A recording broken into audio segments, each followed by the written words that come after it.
बिस्मिल्लाहिर्रहमानिर्रहीम। लाखों करोड़ों दुरूद ख़ातमुन नबिय्यीन नबी अकरम सल्लल्लाहु अलैहि वसल्लम पर और उनकी याद पर। एक्सपेरिमेंटल डिज़ाइन कोर्सेज़ के हवाले से ये फ़र्स्ट लेक्चर है। इंट्रोडक्शन टू एक्सपेरिमेंटल डिज़ाइन, इसमें हम इस सब कोर्स के हवाले से कुछ इंट्रोडक्शन कुछ टर्म्स जो हैं उसको हम स्टडी करेंगे।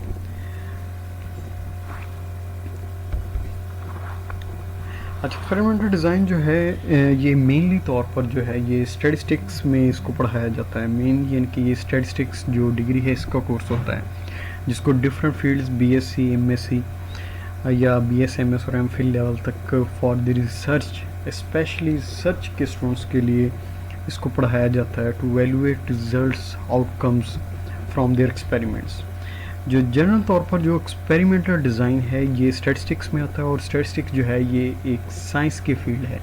जो साइंस होती है, साइंस जो है एक्चुअली होती है वेरिएबिलिटी को अंडरस्टैंड करने के हवाले से, कि नेचर के अंदर जो वेरिएबिलिटी है ये उसको स्टडी करते हैं साइंस।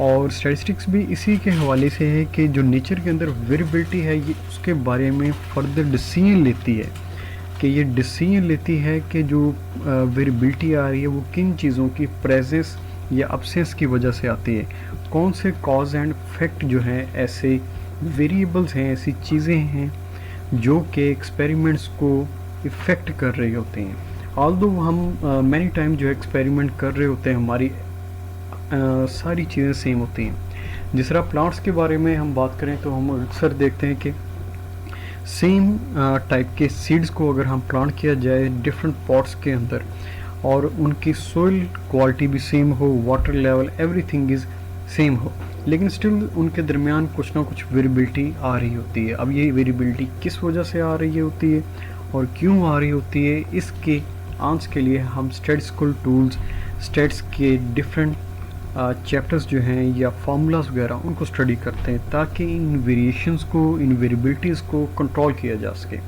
एक्सपेरिमेंटल डिज़ाइन जो है ये फर्दर एक क्लासिफिकेशन है, फर्दर एक टाइप है, या एक कह लें कि एक ग्रुप है स्टैटिस्टिक्स मेन कोर्स का, जिसके अंदर हम जो वेरिएशन है इसको कंट्रोल करना जो है वो हम स्टडी करेंगे, कि इनको किस तरह मिनिमाइज़ किया जा सकता है और किस तरह कंट्रोल किया जा सकता है।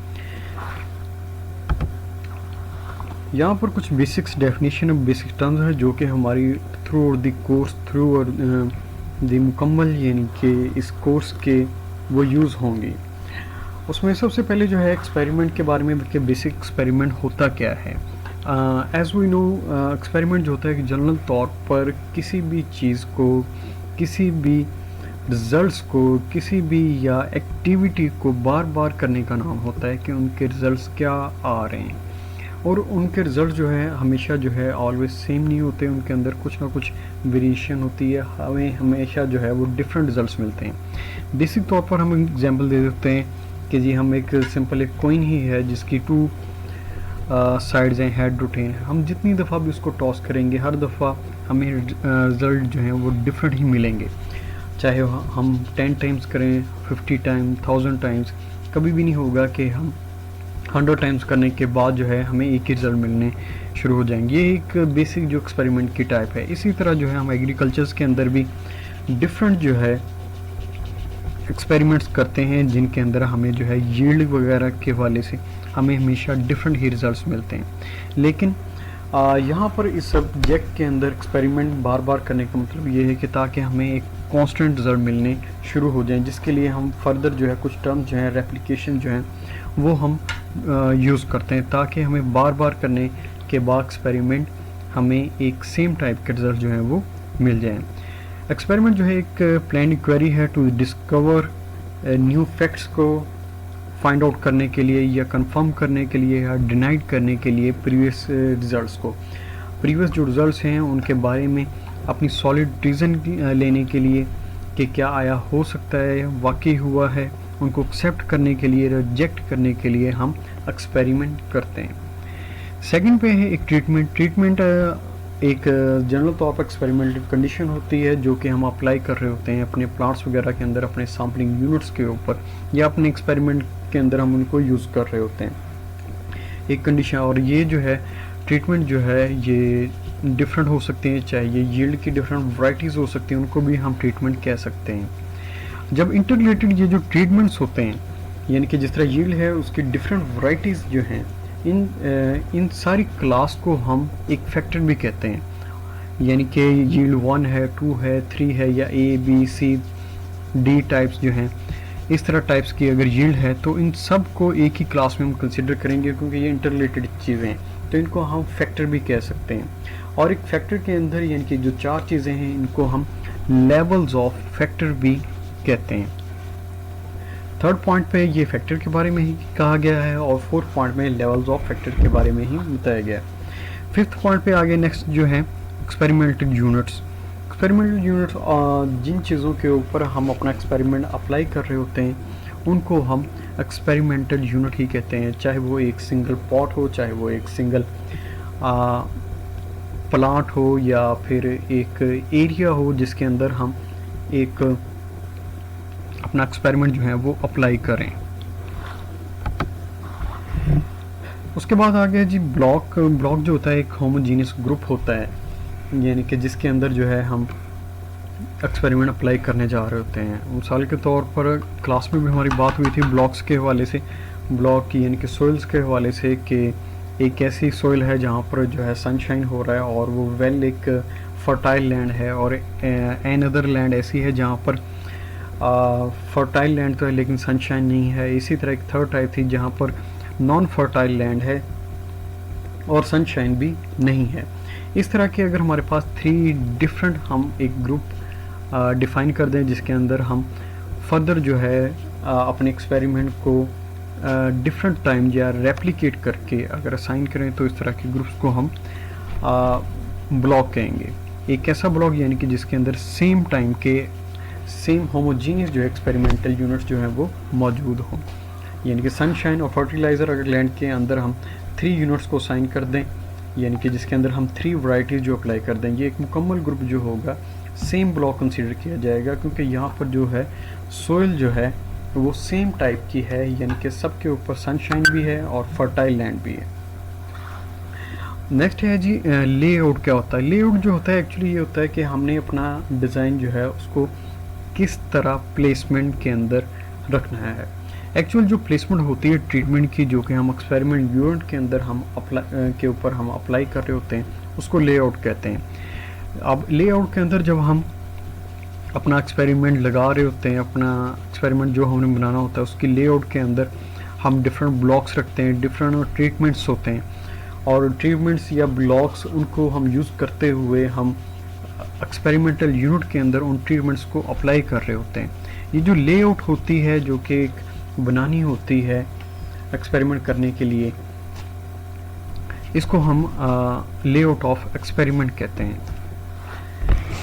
नेक्स्ट पॉइंट है कि ट्रीटमेंट जो है वो हम रैंडमली असाइन करते हैं। अब रैंडमली असाइन करने का जो मेन पर्पज़ ये होता है कि जो सारे एक्सपेरिमेंटल यूनिट होते हैं उनको हम सेम जो है उनके सेम चांसेस होते हैं कि उनको जो है ट्रीटमेंट उनके ऊपर अप्लाई हो सके। If treatments are assigned to a set of units in such a way that every unit is equally likely to receive any treatment, यानी कि हर ट्रीटमेंट के वहाँ पर सेम चांसेस होंगे ऑलमोस्ट, या इक्वली ला के चांसेस होंगे कि उनको ट्रीटमेंट मिल सके। जब एक ट्रीटमेंट जो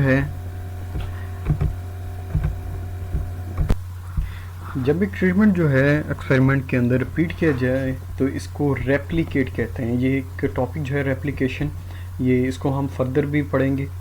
नेक्स्ट भी आएगा रेप्लिकेशन, यानी कि ये प्रिंसिपल होता है एक्सपेरिमेंटल यूनिट का, बेसिक प्रिंसिपल। हम एक्सपेरिमेंट के अंदर अपना ट्रीटमेंट जो है उसको बार बार जो है एक्सपेरिमेंटल यूनिट्स के ऊपर अप्लाई कर रहे होते हैं। उसकी रीज़न ये होती है ताकि जो वेरिएबिलिटी होती है उसको कम किया जाए, या एक्सपेरिमेंटल एरर होती है उस चीज़ को कम किया जाए। ये ऐसे ही है जैसे हम कुकिंग वगैरह में अक्सर आपने देखा हो कि अगर कुकिंग स्टार्टिंग की बात की जाए तो अगर एक फ़र्स्ट टाइम एक डिश बनाई जाए तो उसका टेस्ट कुछ और होता है, सेकंड टाइम कुछ और होता है, थर्ड फोर्थ टाइम उनके टेस्ट जो हैं वो सेम नहीं होते, कुछ ना कुछ फ़र्क होता है। लेकिन with the passage of time जब प्रैक्टिस होती है तो उनके जो है टेस्ट जो है वो सेम हो जाते हैं। तो यही काम होता है रेप्लिकेशन के अंदर, हम बार बार एक्सपेरिमेंट को इसी लिए रिपीट कर रहे होते हैं ताकि एक एरर जो है या वेरिएशन जो है उसको कम किया जा सके। यही वजह है कि होटल्स वगैरह के ऊपर अक्सर औक़ात आपने देखा हो तो उनका टेस्ट जो है वो सेम होता है। क्यों? क्योंकि उनकी रेप्लिकेशन बहुत ज़्यादा होती है, वो बार बार जो है वो एक डिशेस को बना रहे होते हैं, जिस वजह से वहाँ पर जो है वेरिएशन जो है वो बहुत कम होती है। लास्ट वन जो है एक्सपेरिमेंटल एरर के है, जिसके बारे में बात हो चुकी है कि जिसको हम मिनिमाइज़ करने की कोशिश कर रहे होते हैं। उसके बाद आगे जी एक्सपेरिमेंटल डिज़ाइन, उसके अंदर जो है हमारे पास जो है मेजर गोल क्या होता है। हम रिसर्च करने जा रहे हैं, हमारा सबसे मेजर गोल क्या होता है। ऑब्वियसली एक्सपेरिमेंटल जो प्रोसीजर होता है, हमें सबसे पहले तो ये होता है कि हमें रिज़ल्ट जो है वो बेहतर चाहिए होते हैं। हम चाहते हैं कि हमारी मिनिमम टाइम लगे, मिनिमम एक्सपेंडिचर हो और हमारी आउटपुट जो है वो ज़्यादा हो। जिस तरह यील्ड की बात है, हम चाहते हैं कि हमें कम टाइम या कम एक एक्सपेंडिचर से हमें एक बेहतर से बेहतर रिज़ल्ट जो है वो मिले। ये हमारा सबसे मेजर गोल होता है रिसर्च प्रोसीजर कि हमें हमारी जो है जो एक्सपेरिमेंट एरर है वो भी हमें कम से कम हमारी अकर हो। और जब एक्सपेरिमेंटल एरर हमारी कम होगी तो ऑब्वियसली हमारा जो प्रिसीजन होगा, हमारा रिजल्ट्स जो होंगे वो ज़्यादा बेटर होंगे। अब जो एक्सपेरिमेंटल एरर है इसको रिड्यूस करने के लिए कौन कौन से तरीके होते हैं। एक्सपेरिमेंटल एरर को जो कम करने के तरीके होते हैं उनमें सबसे फर्स्ट वन पे आता है ब्लॉकिंग, कि हम ब्लॉकिंग करते हैं। हम जब एक्सपेरिमेंट कर रहे होते हैं तो वहाँ पर होमोजीनियस ग्रुप्स हम लेते हैं। जैसे जितने ज़्यादा या हमारे जो एक्सपेरिमेंट जिनके ऊपर हम अप्लाई कर रहे होते हैं, हमारे पॉट्स हैं, चाहे वो लैंड्स के कुछ एरियाज़ वगैरह हैं स्पेसिफिक, अगर वो एक ब्लॉकिंग में आ रहे होमोजीनियस ग्रुप हों, सेम टाइप की उनकी लैंड वगैरह हो, देन जो है हमारे एरर के आने के चांसेस भी ज़्यादा कम होंगे। सेकंड है increase the number of replication. हम जितनी ज़्यादा रेप्लिकेशन एज डिस्कस्ड के वही हमारी वो कुकिंग वाली एग्जांपल के जितनी ज़्यादा हमारी रेप्लिकेशन होती उतने ज़्यादा जो है कम चांसेस होते हैं कि एक्सपेरिमेंट के अंदर एरर अकर होगी। रेप्लिकेशन यानी रेपिटेशन ऑफ बेसिक एक्सपेरिमेंट के हमारा जो एक्सपेरिमेंट होता है उसको कितनी दफ़ा हम रिपीट कर रहे हैं। थर्ड नंबर पे proper use of efficient statistical design. हम जितना एफिशिएंटली, जितना प्रॉपर वे से अपना डिज़ाइन को हम हैंडल करेंगे, ये भी हमारे पास एक वे होगा कि हम अपनी एरर को कम कर सकें। उसके बाद है कॉन्कॉमिटेंट वेरिएबल। अब कॉन्कॉमिटेंट के वेरिएबल का भी स्टेबल होना ज़्यादा लाजमी है। अब उससे पहले ये ज़रूरी है कि हमें ये पता हो कि कॉन्कॉमिटेंट वेरिएबल क्या होते हैं। एक्चुअली कॉन्कॉमिटेंट वेरिएबल हमारे पास वो वेरिएबल होते हैं जिनको हम कंट्रोल ना कर सकें, लेकिन वो हमारे एक्सपेरिमेंट के अंदर जो है इनका बहुत ज़्यादा इफ़ेक्ट हो। अब उसके अंदर कौन कौन से वेरिएबल आ सकते हैं। सबसे मेन जो एग्जांपल होती है, जो इफ़ेक्ट होता है वो वेदर का होता है। ऑब्वियसली हमने एक हार्वेस्टिंग कोई हमने शुरू कर लिया कोई एक्सपेरिमेंट, तो क्या हुआ 1 या 2 दिन के बाद एक ऐसा हुआ कि हमारा वेदर जो बहुत ज़्यादा ख़राब हो गया या सनशाइन बहुत ज़्यादा हो गया। अब इनकी वजह से भी हमारे एक्सपेरिमेंट के अंदर बहुत ज़्यादा इफ़ेक्ट होगा। कॉन्कॉमिटेंट वेरिएबल का स्टेबल होना बहुत ज़रूरी है। And last one, size and shape of experimental units.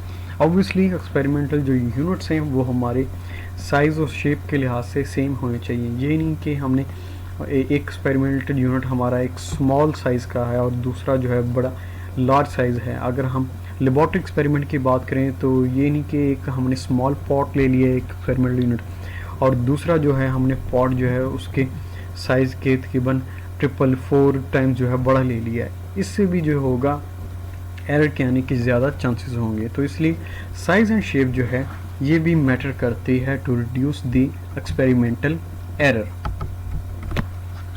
Next जो है हमारी मेन जो है डेफिनेशन कि एक्सपेरिमेंटल डिज़ाइन होता क्या है।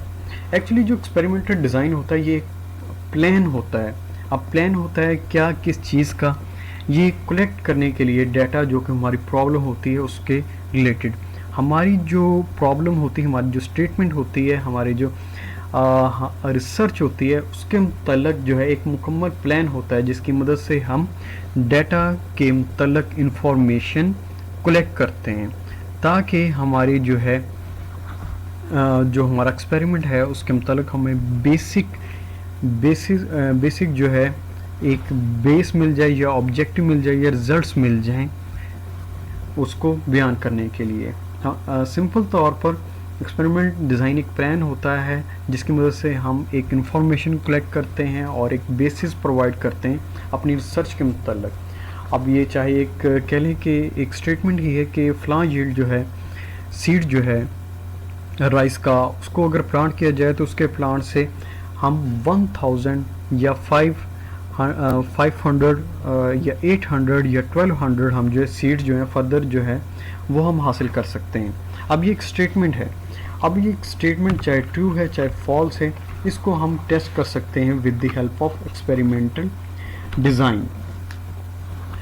अब एक्सपेरिमेंट डिज़ाइन की वजह से हम इसको टेस्ट कर सकते हैं। अब ये प्लान जो है किन चीज़ों के ऊपर कंसिस्ट होता है, इसके लिए ये 4 चीज़ें होती हैं कि सबसे पहले ये होता है कि हमने जो ट्रीटमेंट्स हैं वो हमने सिलेक्ट करने होते हैं जिनका जो है हमारी एक्सपेरिमेंट के ऊपर इफ़ेक्ट आता है, और सेकंड तौर पर ये होता है कि हमारी जो एक्सपेरिमेंटल लेआउट होती है उसको स्पेसिफाई हमने करना होता है। एंड थर्ड नंबर है कि assignment of treatment with experimental unit, कि हमने जो ट्रीटमेंट्स है उसको किस तरह जो है अपने एक्सपेरिमेंटल यूनिट के अंदर के ऊपर अप्लाई करना है। एंड लास्ट स्टेप इसका होता है कि collection of observation for analysis, कि हमने अपनी एनालिसिस के लिए ऑब्जर्वेशंस को जो हमें डाटा मिला है ऑब्जर्व डाटा उसको कलेक्ट करना होता है। हमने प्लांट जो है एक सीड लिया, उसको हमने डिफरेंट प्लांटेशन की, उसके ऊपर हमने जो ट्रीटमेंट्स जो हैं वो भी हमने डिफ़ाइन किए कि कौन कौन से ट्रीटमेंट उसके ऊपर लगे, कौन कौन सी एक्सपेरिमेंटल कंडीशन लगी। उसके बाद जो है हमने उसकी एक्सपेरिमेंटल को उसकी लेआउट को बनाया है कि क्या ये ब्लॉकिंग में है, वन वे ब्लॉकिंग में है, वन वे एनालिसिस है, टू वे एनालिसिस है, ट्रीटमेंट्स उसके ऊपर कितने अप्लाई हो रहे हैं, और रेप्लिकेशन जो है वो भी कितनी दफ़ा हो रही हैं, वो ये सारी स्पेसिफिकेशन के अंदर आ जाएंगी चीज़ें। और थर्ड नंबर पे असाइनमेंट जो है, असाइनमेंट जो हमने ट्रीटमेंट करने एक्सपेरिमेंटल यूनिट के अंदर, ये भी बल्कि वही लेआउट के अंदर ही ये सारा काम आ जाता है। और लास्ट पे जो हमें रिज़ल्ट्स मिले हैं कि पर प्लांट से हमें कितने सीड्स मिले हैं जो कि राइस के मिली हैं, चाहे 800 है, 900 है, 1000 है, व्हाटएवर, उसको हम लिख के अपने टेबल के अंदर फर्दर उनका एनालिसिस कर रहे होते हैं।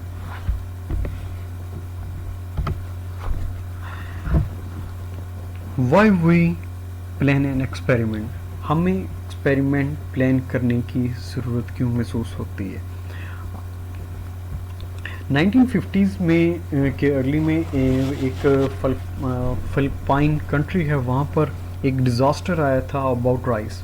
अब राइस के हवाले से जब डिज़ास्टर आया तो वहाँ का एक जर्नलिस्ट था, वो इस सिचुएशन से, कंट्री की सिचुएशन से बड़ा डिसअपॉइंट हुआ। अब इस सिचुएशन को हैंडल करने के लिए इन फ्यूचर उसने अपनी मदद आपके तहत उसने खुद ही एक एक्सपेरिमेंट किया। उसके अंदर उसने डिफरेंट जो सीड्स थे वो लिए और उनके ऊपर एक्सपेरिमेंट किया, उनको एक लैंड के ऊपर उनको हार्वेस्ट किया। उसके बाद उसकी उसने मुकम्मल देखभाल की एंड एट द एंड उसने देखा कि उसको जो पर प्लांट है 1000 जो है वो सीड्स मिले। इस रिज़ल्ट लेने के बाद उसने अपनी कैलकुलेशन के बाद उसने कहा कि जी अगर एक 50 kg ग्रेन्स जो है वो उसको प्लांट किया जाए 1 हेक्टेयर में, देन जो है उससे 50 टन हार्वेस्ट की जा सकती है। 1 हेक्टेयर से 50 टन हार्वेस्ट की जा सकती है फ्रॉम 50 kg सीड्स। ये उसने अपने रिजल्ट्स निकाले थे। वेयर एज जबकि उस टाइम जो थे फार्मर्स जो थे वो जस्ट 1.2 टन्स जो है पर हेक्टेयर जो है अपना रिजल्ट्स ले रहे थे। उसने ये एक्सपेरिमेंट किया था because there was disaster, because there was less output. Experiment करने की उसने ये रीज़न अपनी कुछ बयान की थी। ये एक बेसिक्स टाइप का एक एक्सपेरिमेंट जहाँ पर उसने प्रॉपर एक डिज़ाइन नहीं किया था, ना ही उसने कोई प्रॉपर काम किया था, जस्ट उसने एक इंडिविजुअल काम किया था। ये जस्ट बताने का सिर्फ इतनी बात है कि जी हमें एक्सपेरिमेंट करने की ज़रूरत क्यों महसूस होती है। अब यहाँ पर जो है 4 पॉइंट्स लिखे हैं कि पहला पॉइंट ये है कि हमें मैक्सिमम इन्फॉर्मेशन चाहिए होती है फॉर मिनिमम एक्सपेंडिचर। अब ये जो बात मैंने फिलिपाइन वाले बताई हुई है, इसके अंदर काम ही उसने यही कहा था कि उसको मैक्सिमम जो है इन्फॉर्मेशन या मैक्सिमम प्रोडक्शन चाहिए थी विद मिनिमम एक्सपेंडिचर। एक काम जो है ऑलरेडी फार्मर्स जो थे वो कर रहे थे, वो जस्ट 1.2 टन जो थे प्रोडक्शन ले रहे थे पर हेक्टर। लेकिन जब उसने एक्सपेरिमेंट किया तो अपने एक्सपेरिमेंट के एनालिसिस से उसने कहा कि जी 1.2 नहीं, हम इसकी बजाय 50 टन जो है वो पर हेक्टर से अपनी प्रोडक्शन जो है वो ले सकते हैं। सेकंड नंबर पे है अवॉइड सिस्टमेटिक एरर। हम जो है सिस्टमेटिक जो एरर हैं उनसे भी अवॉइड होने के लिए हम एक्सपेरिमेंट करते हैं। थर्ड नंबर पे है valuate the outcomes critically and logically. Obviously कि हम अपने जो आउटकम्स होते हैं उनको क्रिटिकली एंड लॉजिकली हम अवेलुएट करते हैं कि अगर हमारी प्रोडक्शन के अंदर एक डिज़ास्टर आ रहा है देन भी हम चेक करते हैं कि ये डिज़ास्टर किस वजह से आ रहा है, क्या रीज़न है जिसकी वजह से एक सिग्निफिकेंट जो है वो रिज़ल्ट हमें मिले। और लास्ट वन जो है, हम स्पूरियस जो इफेक्ट होते हैं उनको हम इग्नोर करते हैं। कुछ ऐसे इफेक्ट्स आते हैं, कुछ यानी कि एक मुकम्मल जो ईयर होता है या 6 मंथ की जो फसल वगैरह होती है उसके अंदर समटाइम्स वेदर जो है फॉर सम डेज जो है वो बहुत ज़्यादा जो है ख़राब हो जाता है या बहुत ज़्यादा बारिशें होती हैं। ये एक जो इफ़ेक्ट्स हैं इनको समटाइम हम स्पूरियस इफ़ेक्ट भी कहते हैं। इन चीज़ों को हम इग्नोर करते हुए अपना एक्सपेरिमेंट जो है वो करते हैं, परफॉर्म करते हैं।